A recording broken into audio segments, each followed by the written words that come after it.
Guys, yesterday we have discussed about the things, how to create a users, and what are the importance of roles for the particular users. So today we'll go with the incident flow and how to submit the things and what we call uh, while we are going, how to change the states and all. So I'm sharing my screen. Your voice is very low for me. Am I clear now? Yes. Yeah. Okay. So I'm sharing my screen. Once it is visible, let me know.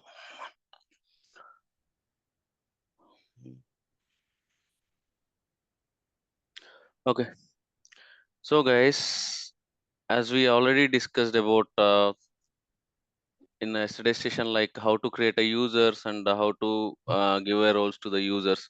So most of the time you are not supposed to create a users. Sometimes you need to create a users for testing purpose only. So as per the development perspective, you are not supposed to do anything, guys. So apart from that, you need to know how to check the backend names and all the things, guys. So we have a related links and related lists. What we have, all the things. I'll just open the incident form and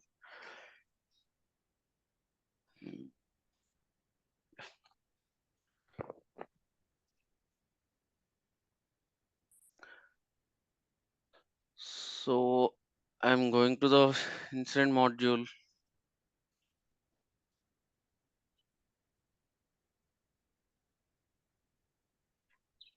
I'm taking a new incident form, or I'll take existing one in a side by side.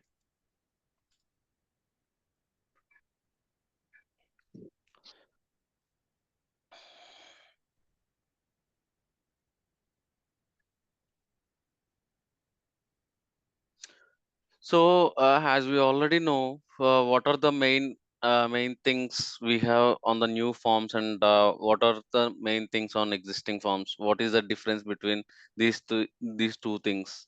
So, how to get to know, like what extra things will be added for the existing forms? So basically, we have only form load sections in for our new form. So once we have saved or submitted our record, the related list also comes takes place, guys. So this is the main point you need to keep on your mind. So I want to see the backend names. What I need to do, I need to give a right click. For example, I want to, guys, please go on mute.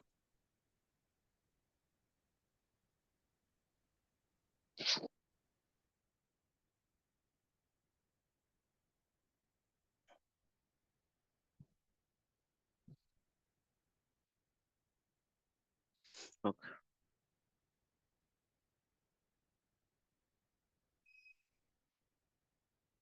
So guys, I want to see the backend name of this assignment group or something else. Just give a right click and see the configure dictionary. We already discussed this, right? What is the label and what is the value of the fields? Okay. So apart from that, what else we have left on the same form? So guys, whatever we are seeing, the front end names of these things. So as we already see the backend names of our fields, right? We know to give a right click on the field, then we can go to the configure dictionary.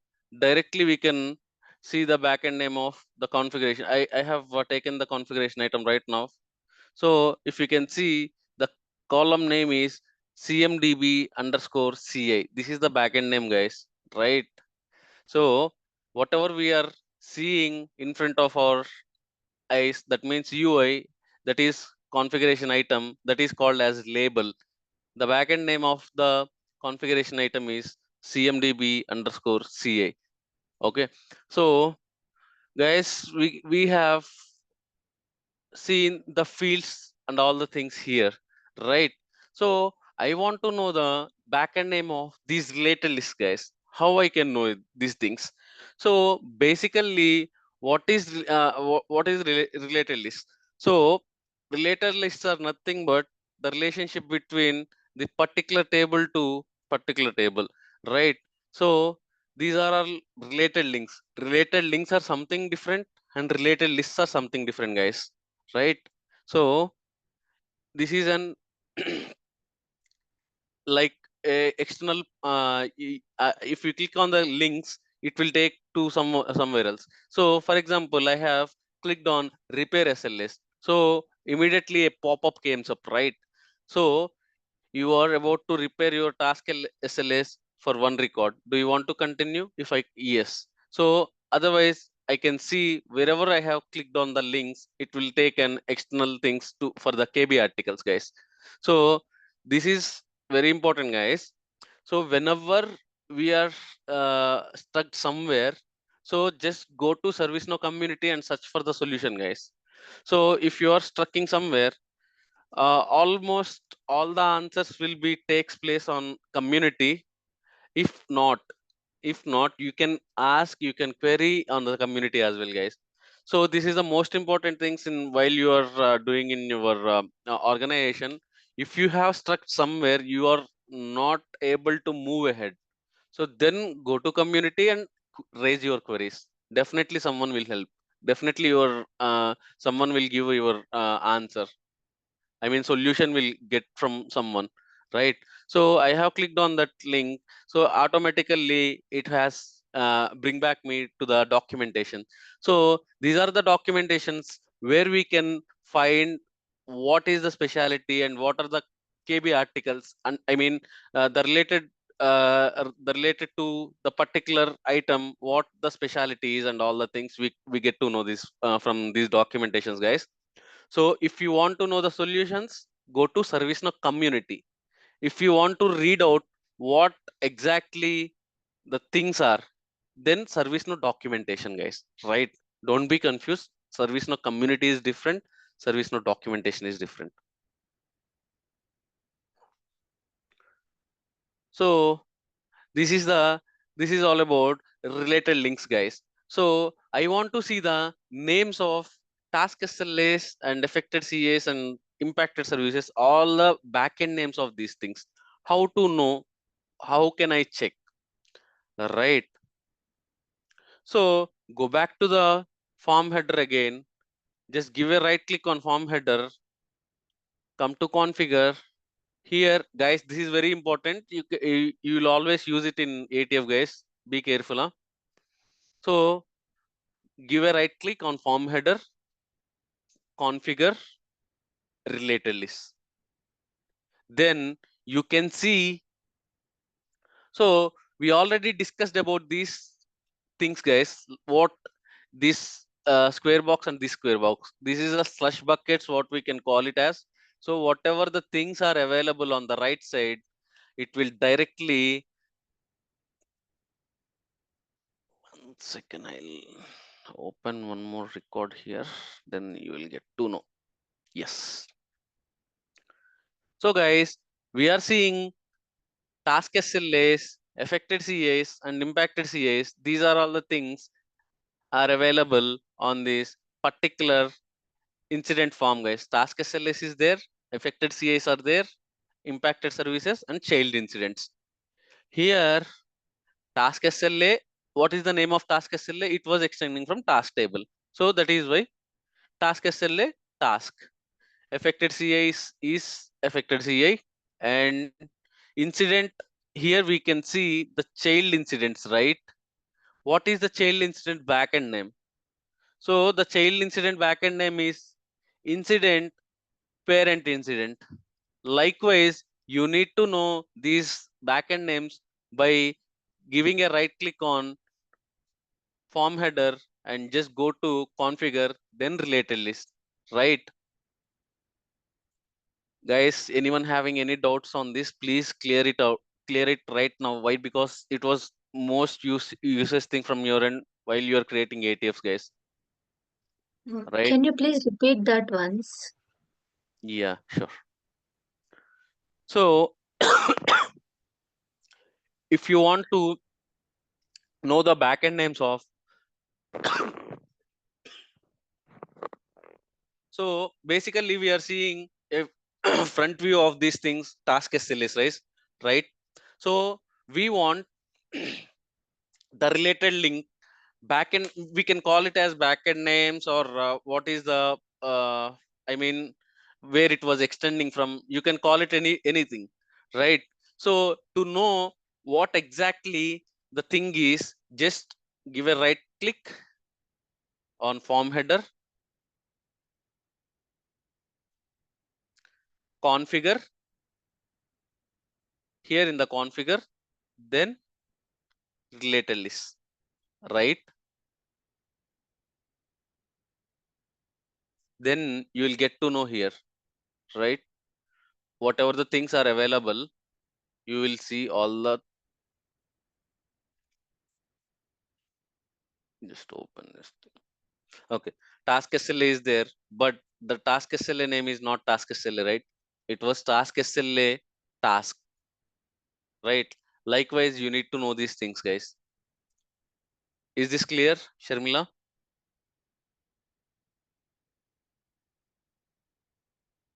Hello, Yeah, Divya. Okay, yeah. yeah, Yeah, it's a little bit confusing, but yeah, once if we go through that, it might be clear. yeah. Backend names you discussed about backend names, right? Yes. Actually, these are the fields, Okay. and we call it as these as a fields. The fields has a backend name. That means, Yes. yeah, that means whatever we are seeing in front of our eyes, that is the labels, and the backend name should be something. So what is the Yes. use of backend names, Divya? Here you need to know this. What is the use of backend names? So basically, backend names is nothing but to store somewhere data.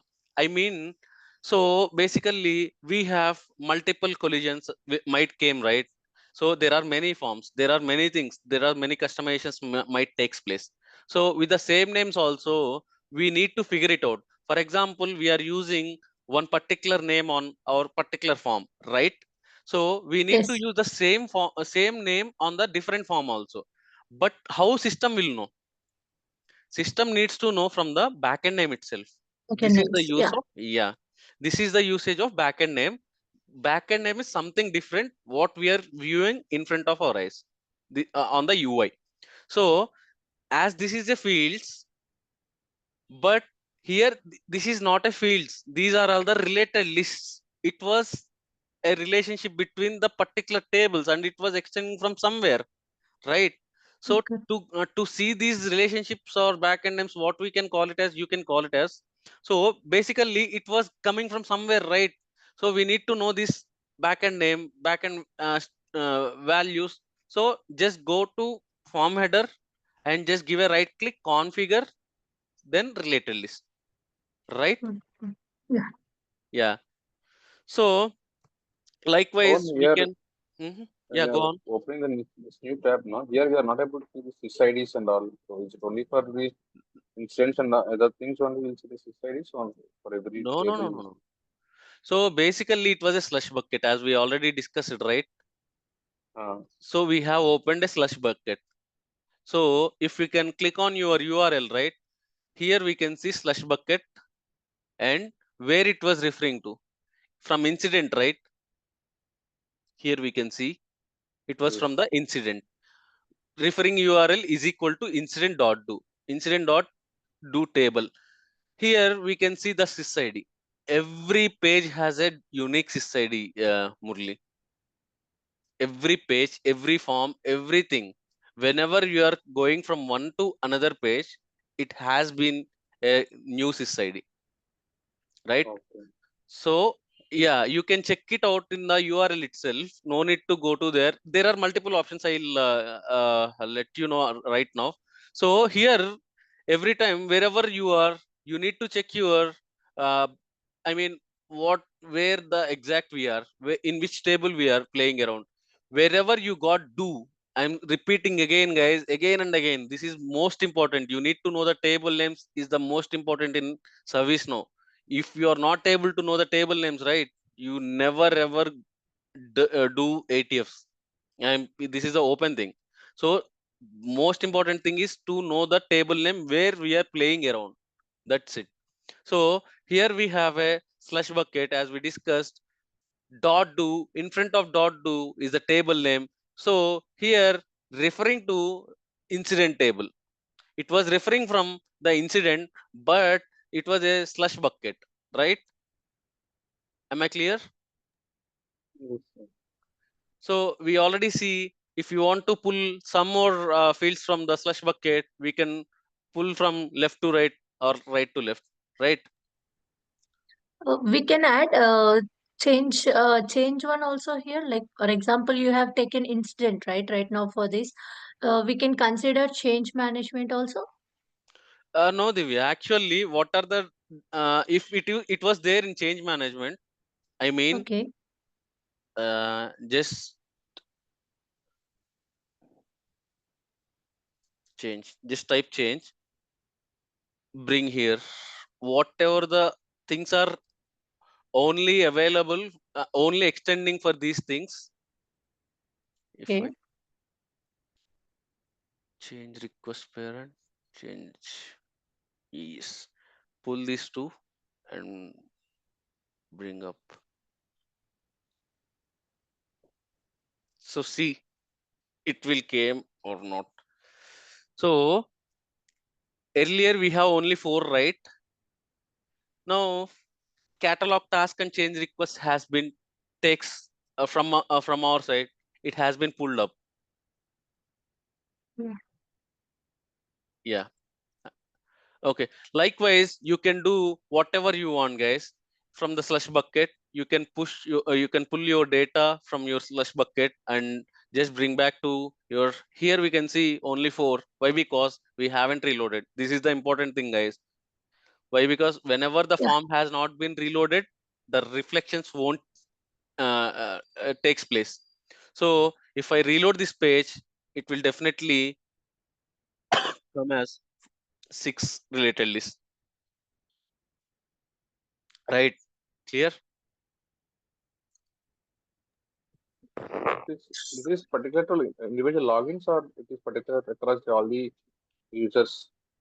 uh, uh, can you please elaborate? I mean, what is particular No, logins we and have we have added here. Say for example, we have added another two fields in the below list.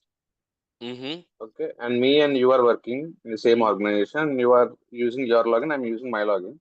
So mm-hmm. can you also see these other two the other two lists that I've added below, or only I will see those two No, no, lists? no, no. This is the customization for yourself only, Murli. Okay.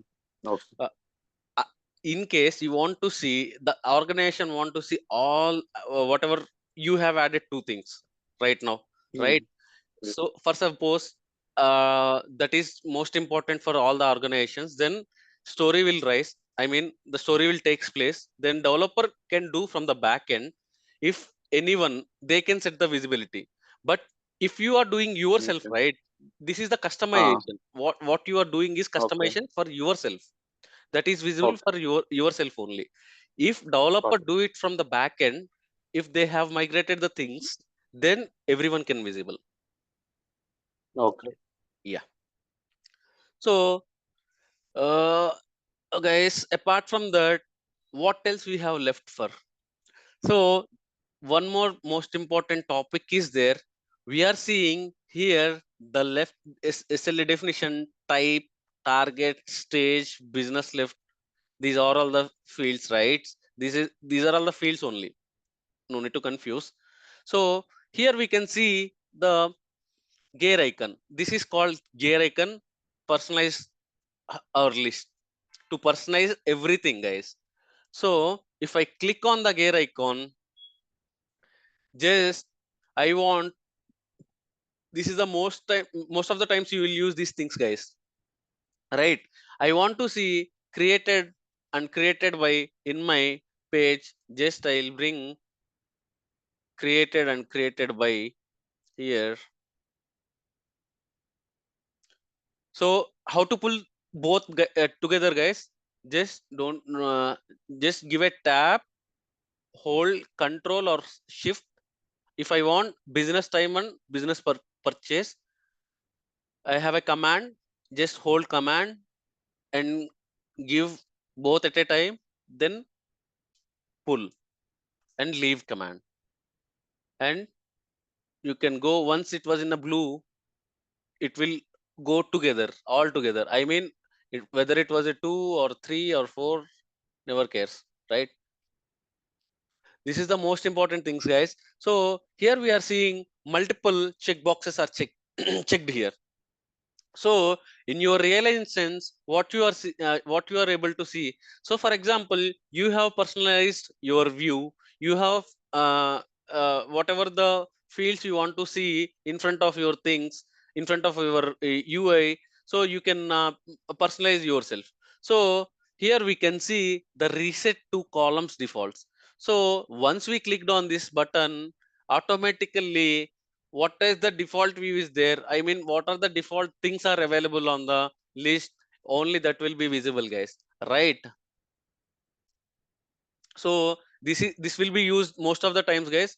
What we call it as, I'm repeating this again, we call it as gear icon. Gear icon is used to just personalize our views only, right? Any questions on this?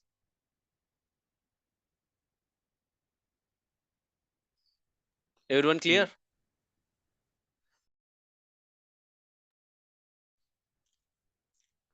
Murli, you having some doubt? No, no, no. It is clear. Okay, thank you.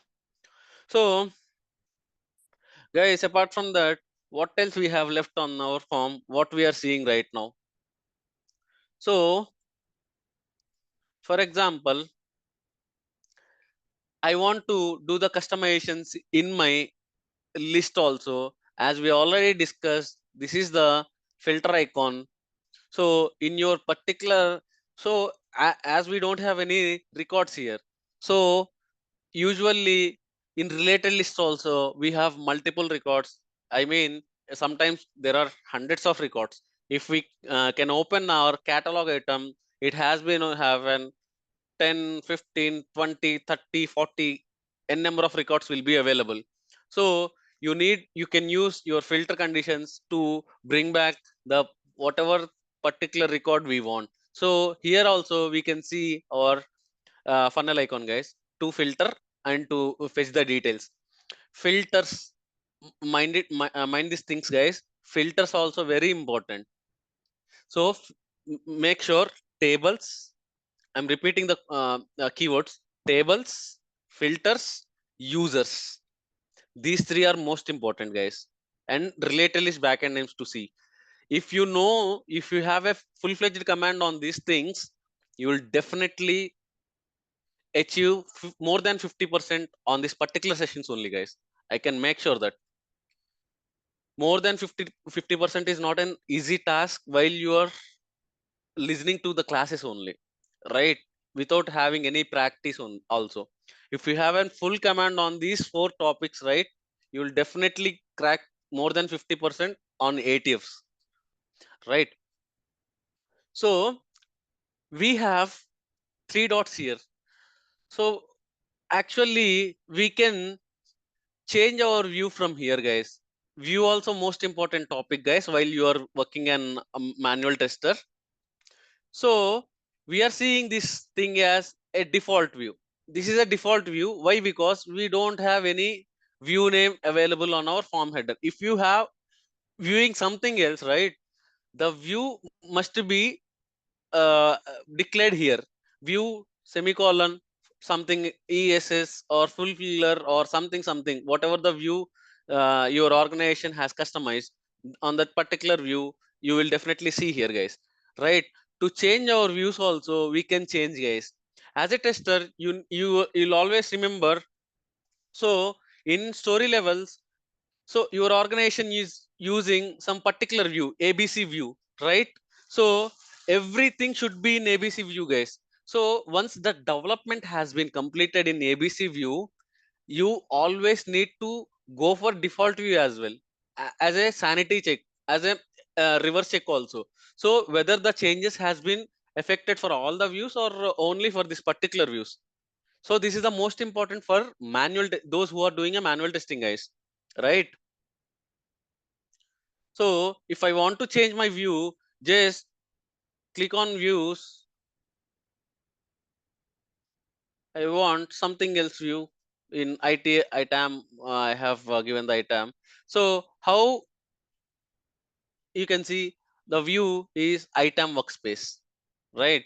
Likewise, you can change your views as well. You can control your views as well, guys, right? I'm changing my view as another view as major incidents. So based on the views also, guys, here there was no changes are coming, only form. If you can see here, major incidents, formula sections are visible. No, right? It was hidden on the major incident views. So some customizations will be there. I mean to say, based on the view also, some customizations might have came place, guys. So that means if we can observe in the default view, we can see the form layout sections here. Now we are not able to see the form layout sections, only related lists are available, even though it was an existing record, right? So for example, I'm changing my view as a default, so it will go back to the default view. And if we can see notes related, like related records and resolution information is also available, right? Likewise, we can customize our views also, we can change views also, guys, right? So from here we have what else we can do. So if I want to know my sys id also, you can definitely click on this copy sys id, then open a notepad or notes, you can paste it over there.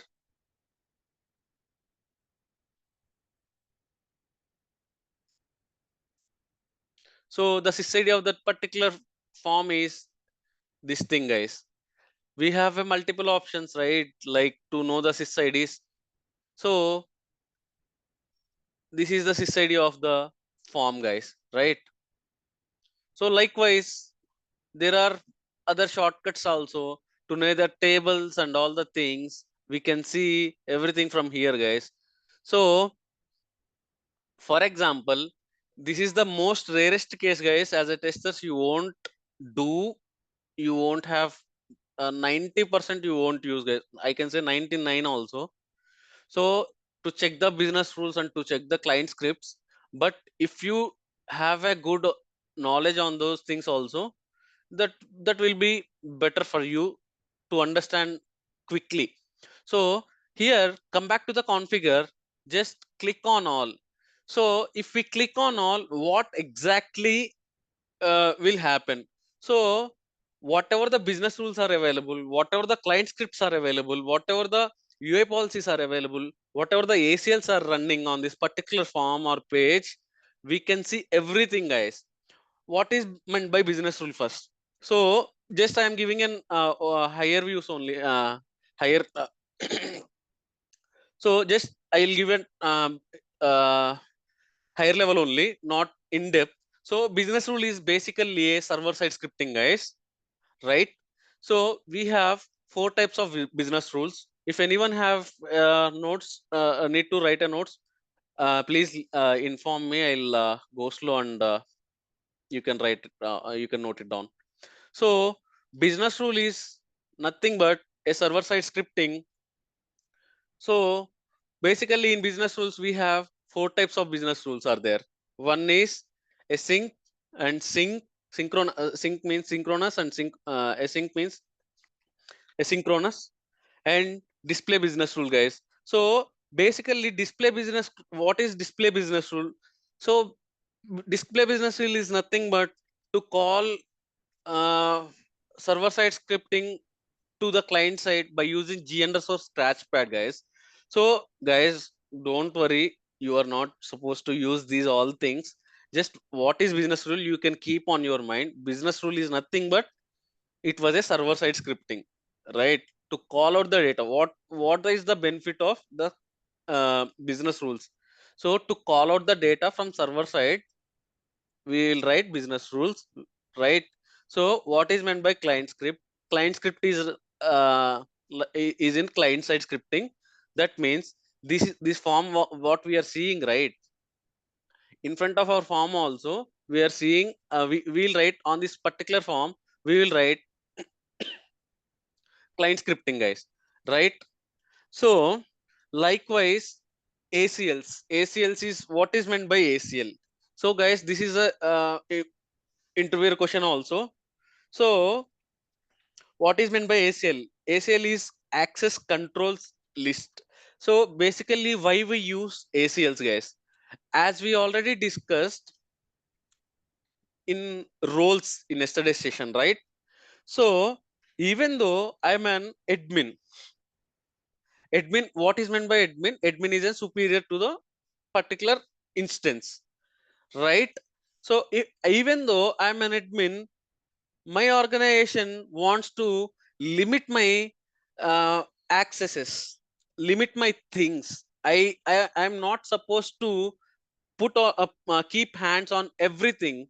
So my organization will do, they'll say to the developers, right, like, to restrict access for this particular users. So at that time they will write ACLs, guys, access control list. So what is the benefit of ACLs? We can restrict the users, whether it was on read only, it was on editable, everything. So we can restrict the users by using ACLs. This is the main concept, restriction of users by using ACLs, right?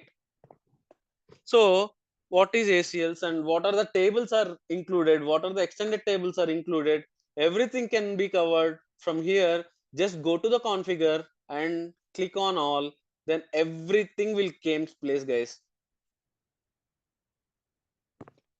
If you can see business rules, 70 business rules are running on our particular incident form, guys. That means it was task table is also extending from task table is also extending, right? That is why all are interlinked. So these many business rules are running on this particular form, and 30 client scripts are running on the particular form.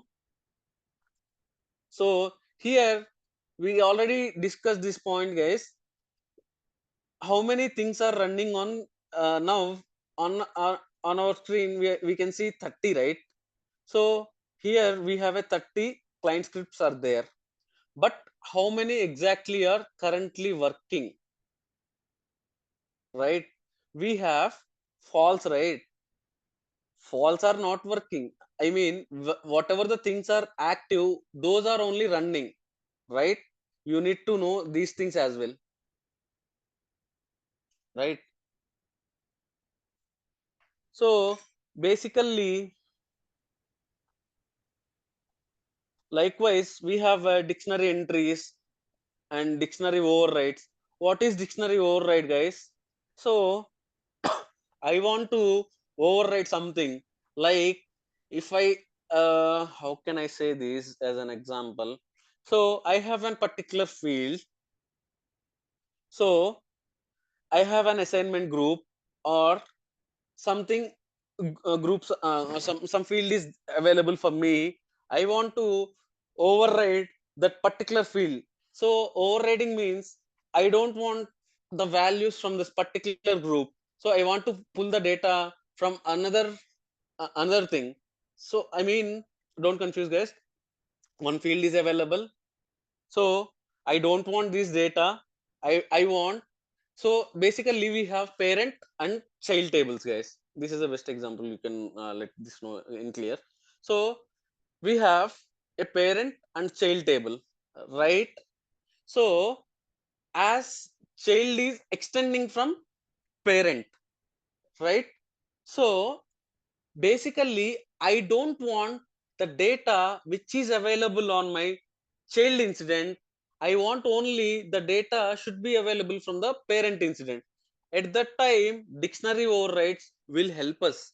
So basically, as a testers, you will never use this kind of things, but just to know these things only. So, and 24 notifications are running. So guys, this is very important. What is the difference between the notifications and email notifications?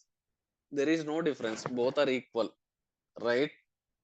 So basically, notifications, whenever we are changing the states, whenever we are assigning in that incident to someone, I'm taking an incident example only. That is why I'm saying incident.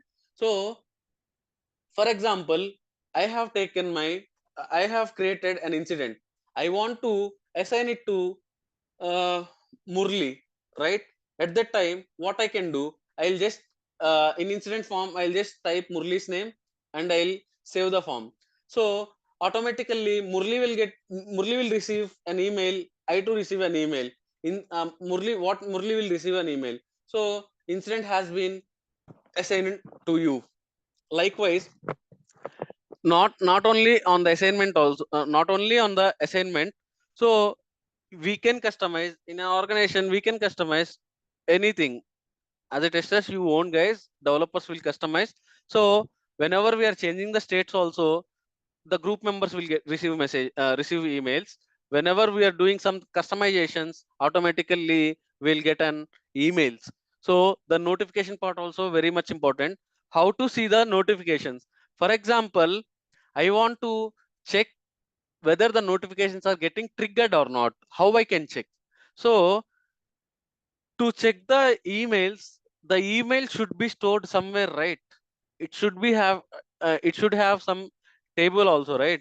So just go to application navigator, type sys underscore emails dot list, right? So if you don't know the table name, just type emails.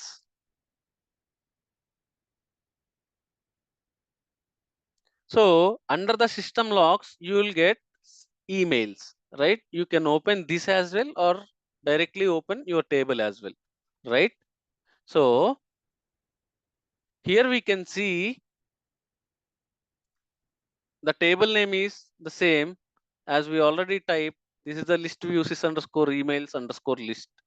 So I want I want to bring my created by and updated and updated by.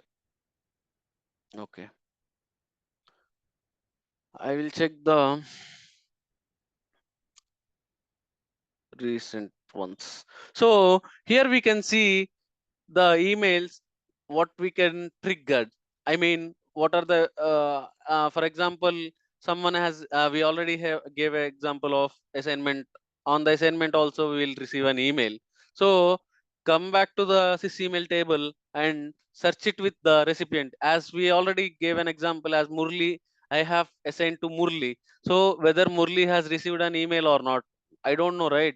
So I come back to the uh, sys email table and I'll just give Murli's email here. And I mean, Murli's email, why I have given Murli's email? Because it is a filter condition. I know only Murli's email. I don't know anything from apart from the thing.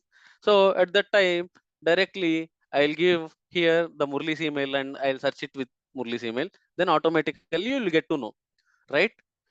Likewise, we can check our emails also, guys. So apart from the emails, what else we can do, right? So basically, whether the emails are getting triggered or not, we can check it in lower instances, guys. That means lower instances are nothing but dev, QA and test instances, right? So coming to the production, well, in production also, they are supposed to do the same? No. Automatically they'll receive an email. As these are the lower instances, right? Email really doesn't get triggered. That is the reason why in lower instances they are not using. In every organization will not use, guys. Why? Because this is the test instances. For testing purpose, we can trigger multiple emails. If emails are getting generated for the test samples also, it won't be great, right? That is the reason no organization will use in the lower instances directly. It will allow to send the email. So then at that time you need to check on the sys emails table only, guys, right? If we can check on your sys email tables, then automatically it will be whether it was triggered or not, you will get to know this, guys, right? Anyone having on any doubts on these things? This is also a very important topic, guys. Anyone? All good? Okay. So uh likewise, what we have left here on our things. Okay. So we have a notifications and we have UI actions. What are the UI actions? UI actions are nothing but, I have already told, guys, this is a UI action. Buttons are nothing but UI actions, right? So there are 53 UI actions are there for incident. Likewise, we have ACLs. 139 ACLs are running on this. UI policies are also there. Why UI policies will use? UI policies will use to make our field mandatory, read only, everything, guys, on a client side, right?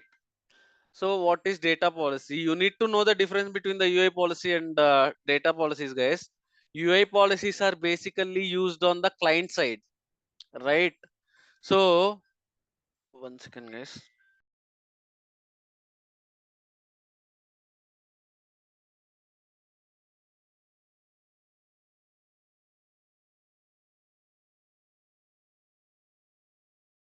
So guys, you need to know the difference between UI policy and data policy, guys. Why? Because UI policies are running on client side. Data policies are not running on client side. What is client side and what is server side, guys? First of all, you need to know this. Client side is nothing but whatever interface we are using. That means without having any dependencies on database, right? Without having any dependencies on database, that is called as client side. So if you are having any dependencies on particular database, right, that is a server side, right? So what is the use of UI policies? UI policies is nothing but a type of client scripts, so that we can make our fields mandatory, read only, and editable, anything, guys, right? So for example, in our incident form, I want to make services as a mandatory. You can make it from the UI policy, guys, right? Service offering, I want to make service offering as read only. You can make it from that there. So without that also, we have a dependent fields. Sometimes what happens is, so whenever the field has been selected, automatically some other fields are visible. For example, we have category here, right? If I can select the software, some extra field will add here, like software related things. I want one more field as software related things whenever I select the software in category. So if I can select the software, then only the field should be available. Otherwise, it won't be. So likewise, you can do many things from the UI policies, guys, right? So data policy is nothing but it will act on server side. It will pull.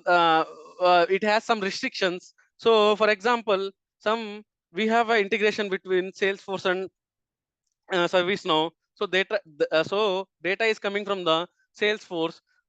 We can pick the incident only. So, for example, we have mandatory fields on our ServiceNow, guys. We don't have. We have mandatory fields on in Salesforce as well, but the field names are same, but the mandatory fields are different. So by using data policy, it will restrict the data, guys. Whether it was same, then it will allow, otherwise it won't, guys. To restrict the data from external sources, we will use data policies, right? So till here we are good, guys. You need not to know all these things. What are the rules? What are the flows? You will get to know once you are in organization. So just have an idea on these things. What is ACL and what is the use of ACL? I'm repeating again. ACL is nothing but access control list, which is used to restrict the users, right? We can restrict the users, we can restrict the groups, everything we can do by using ACLs. Even though you are superior to superior, if ACL has written on your name, right? Even though if you are superior, your access will lost. You gone, right? So what is meant by business rule? Business rule is nothing but server side scripting, right? Types of business rules, and what is client script and types of client scripts. So these are the basic things, guys. So there are four Yeah, types of Pawan, client. Yeah, go on. one doubt actually. While coming to the instant, you have shown business rules like, for example, there are 70 business rules. Is that going to be used for all instant table or all instance? What are the records have been created, or else for each and every record there will be separate business rules? No, no, no, no. This was written on the incident table, right, Divya? It was unique for every table, every record. There must be an Okay. equivalent business rules are running on every record. This has been written on the business rule, should not written on particular form, Divya. So if you created a record, that means it was for your purpose. But the rules, the things, everything, whatever we are seeing, right? These Yes. all are available. These are all written on the incident table, not on incident form, right? So it will replicate for every, it will use for every incident records, whatever you are creating, right? Okay. Yeah, Okay. Okay. yeah. Overall, it will be one, so it can be used for all reports. Yes, yes, yes. Got it. Yeah. Thank you. Yeah, no And while problem. coming to the ATF, Hmm. um, r- can we use, is there anything particularly we need to do ATF for incident or change or problem?